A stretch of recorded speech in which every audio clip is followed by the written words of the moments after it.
유니콘 그리고 엔진엑스의 역할에 대해서 알아보도록 하겠습니다. 우선 엔진엑스 없이 G 유니콘만 사용했을 때의 구조는 현재 이렇게 되고 있습니다. 저희가 클라이언트가 있고 서버가 있는데 현재 EC2는 아니고 이것도 로컬 컴퓨터고 얘네도 로컬 컴퓨터죠. 그렇기 때문에 127.0.0.1이라는 미러 포트를 사용을 해서 자기 자신한테 보내는 리퀘스트를 보내고 있습니다. 그리고 그걸 보내고 있고 현재 포트는 8000번을 열어둔 상태입니다. 그래서 장고 웹 어플리케이션도 여기서 이제 8000번을 열려있고 G 유니콘 이걸 받아서 여기서 8000번으로 열어주고 있습니다. 그래서 로컬호스트 땡땡 8000으로 접속을 하면은 장고에 접속을 할 수 있습니다.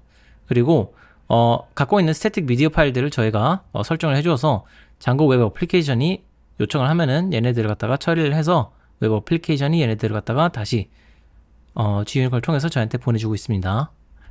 그리고 하나의 컨테이너가 더 있었죠. 포스트그레스라는 DB를 저희가 별도의 컨테이너에 띄워서 이 두 개가 현재 5432번 이 두 개가 그래서 5432번 포트로 송신을 하고 있죠.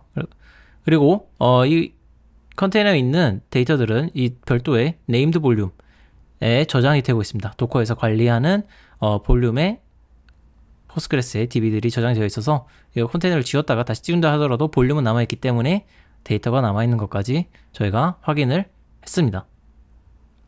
자, 그런데 여기서 저희가 이제 엔진엑스를 추가하게 되면은 이렇게 됩니다. 저희가 이제 엔진엑스를 추가하게 되면은 이게 웹서버라는 것이 추가가 됩니다. 엔진엑스가 웹서버, 아파치 엔진엑스가 웹서버에 해당하고 G 유니콘이 WSG에 해당합니다. 이게 무엇인지는 바로 설명해 드리도록 하겠습니다. 그래서 리퀘스트가 들어오면은 이걸 이제 엔진엑스가 그 앞에서 받고 이거는 별도의 컨테이너에 띄울 겁니다. 이게 다시 WSGI와 송신을 하고 이게 다시 장고에 줍니다. 그리고 이제 컨테이너, 별도 컨테이너, DB 컨테이너와 이제 송신을 하게 됩니다. 그리고 볼륨이 하나가 더 추가가 돼서 스태틱과 미디어 파일들을 볼륨에 저장을 하고 이게 웹서버에 저희 웹서버에 있는 엔진엑스와 직접 주고받게 됩니다. 자, 이렇게 되면은 이제 이 역할에 대해서 알아봐야 되는데 웹서버는 이제 그 밖에서 리퀘스트가 들어오는 이제 그 네트워크 신호를 받아주는 것입니다. 그래서 네트워크 신호를 받아서 여러 가지 처리해 주는데 그 중에서 가장 중요한 역할 중에 하나가 여러 가지를 할 수 있습니다. 뭐 로드 밸런싱도 할 수 있고 많은 리퀘스트가 왔을 때 처리하는 것들도 할 수 있는데 프록시도 할 수 있고 그 중에서 제일 중요한 것 중에 하나가 이 정적인 데이터를 제공을 해주는 겁니다. 정적인 데이터라는 것은 뭐 자바스크립트 파일이나 CSS 파일 혹은 이미지 파일과 같이 그냥 데이터를 가지고 있는 파일입니다. 별도로 연산 같은 것이 저희가 필요한 것이 아니라 그냥 바로 그냥 제공을 해주는 용량이 큰 파일입니다.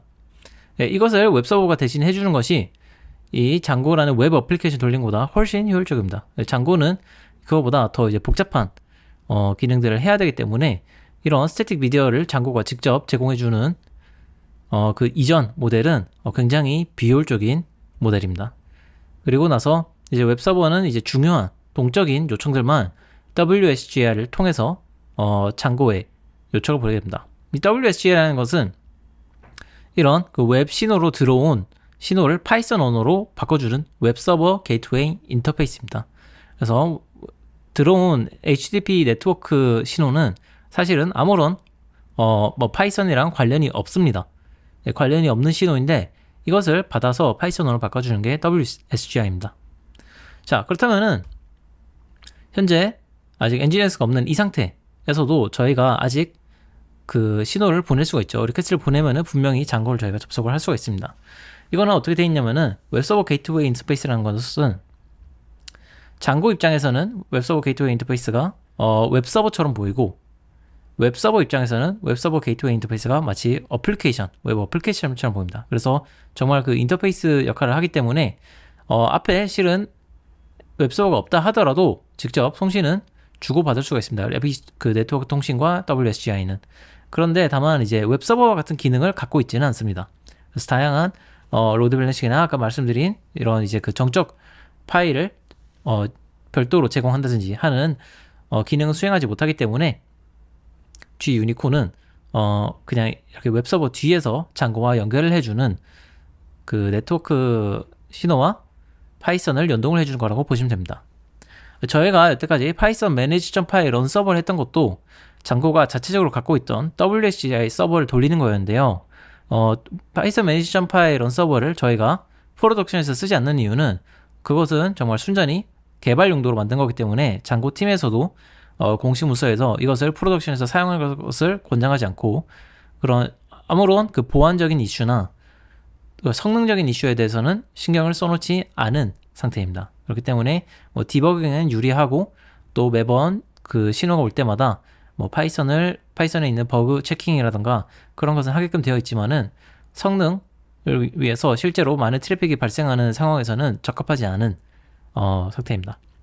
그렇기 때문에 저희는 Gunicorn이라는 것으로 이제 WSGI를 쓰고 그 앞에 이제 웹서버를 둬서 이제 정적인 파일들을 이제 나눠준다고 되어 있습니다. 그래서 아직 정적인 거와 동적인 거의 차이가 헷갈리신 분들은 정적 사이트는 그냥 웹서버를 쓰는 거고 동적 사이트는 웹 어플리케이션 서버다 이렇게 생각해 주시면 됩니다. 그래서 정적 사이트라는 것은 초기 인터넷 혹은 저희가 지금도 쓰고 있는 뭐 GitHub 페이지스라던가 넷리파이에 있는 그런 것들을 생각하시면 되겠습니다.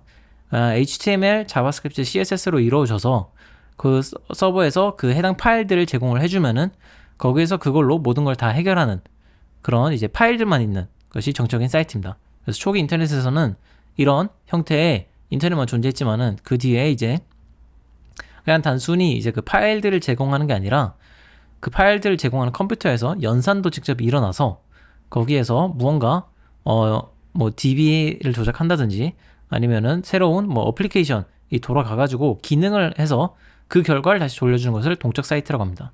그래서 이게 저희가 사용하는 뭐 회원가입 기능이라든지 아니면 뭐 글을 쓴다든지 하는 것은 전부 웹 어플리케이션 서버고 동적으로 사이트가 변화를 하기 때문에 동적 사이트라고 얘기를 하고 있습니다. 그래서 GitHub 페이지나 넬리파이 이런 것들은 정적 사이트를 제공할 수 있는 웹 서버 역할을 할 수가 있고 저희가 이제 EC2 같은 것은 그 안에서 직접 컴퓨터가 되고 돌아가고 있는 웹 어플리케이션 서버라고 할 수 있습니다.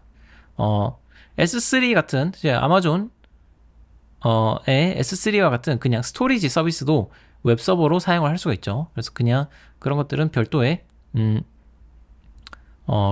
그런 이제 EC2 같은 거 없이 그저 파일 올리기만 하는 것만으로도 사이트 역할을 할 수가 있기 때문에 나눠져 있습니다. 저희는 요즘은 정적 사이트에는 이제 프론트엔드를 올리고 나누어서 하고 있죠. 그래서 정적인 프론트엔드와 동적인 백엔드를 갖다 연동을 해서 쓰는 REST API 형식으로 이제 사용을 하고 있습니다.